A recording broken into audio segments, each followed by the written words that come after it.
Hello, my name is Douglas Bloch. I'm an author and a depression survivor. Welcome to another edition of One-on-One with the Depression Counselor. Today's video is about gratitude and depression and how you can be grateful even when you are depressed. How can you stay grateful even when in a depressive episode? This is a good question because I have people, coming to me and saying, Douglas, how can you ask me to, practice gratitude when I'm feeling miserable? My answer is that there are things in your life to be grateful for if you just look hard enough. Two personal examples. One is during my last depressive episode, 9 months in hell, every day agitated depression, trying to get out of the dark house, the middle of the winter. But one day I noticed that towards the end of the day, around 5 o'clock in Oregon, miracle of miracles, the clouds actually parted and I saw a lovely sunset. And I was reminded by what Robert Browning said when he said, God's in heaven, all's right with the world. In that moment, I was grateful. A second time it happened is I was in my day treatment group and was kvetching about being there. And suddenly I realized that of the 15 or 16 people in my group, I was the only one who had a car. Everybody else was in public transportation because they didn't have the money to have a car. They spent 2, sometimes 3 hours getting there and back. And I could get there and back in 30 minutes. So another reason to feel grateful in that moment. What changes take place in the brain when one is grateful? When you practice gratitude, when you notice something in your life that's good instead of bad, changes in brain chemistry occur. Because the feel-good chemical dopamine springs into action when you're focusing on something pleasurable. And when you think of the 1 or 2 things that might be working in your life instead of all the things that aren't working, that shift occurs. There's another thing that happens, and that is based on the law, whatever you focus on expands.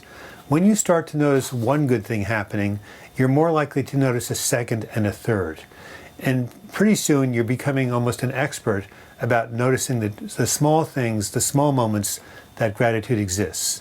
Also, because of the law of attraction, by noticing more things that are working, you might even attract more into your life. Now, does this mean that you deny what's going wrong and you pretend that nothing's happening? Of course not. When you're in the pain of depression, you can't ignore the pain. But by looking for those small things, you see, you may be in a dark night of the soul, but even in the dark night of the soul, there are specks of light available. And maybe this is what they mean with the saying that goes, when you learn to love hell, you will be in heaven. Now, to conclude this talk, I'd like to give you a very simple exercise that comes from the field of positive psychology. And it has been shown by brain scans to actually change brain chemistry over a 3-week period. So this is what I would like you to do. Over the next 21 days, at the end of each day, write down something, 2 or 3 things if you can, of something that went well that day, or 2 or 3 things of something you have to be grateful for. You might say, there's a roof over my head. I had enough food in the cupboard. I had gas in my car. I got a call from a good friend. I'm able to walk. I'm in pretty good health. When you really think about it, you probably can come up with 2 or 3 things. Do that every evening for 21 days. You may want to put an affirmation above your bedside, a plant or a flower or something that really, makes you feel good to augment this exercise.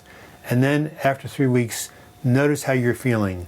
And you will see, I think, very clearly that you have a slight increase in mood, that compared to where you were three weeks ago, you are feeling more uplifted, more grateful, and overall you're in a better place.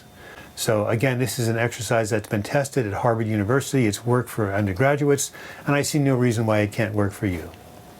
If you haven't success with this experience, please let me know. I'd love to hear from you and hear your success with being grateful. Thank you for watching this video. I hope you gained something from it. I write more about gratitude and depression in my blog on my Healing from Depression website, and also in my book, Healing from Depression, 12 Weeks to a Better Mood. Until we meet again, I wish you the best in your mental health recovery. Thank you.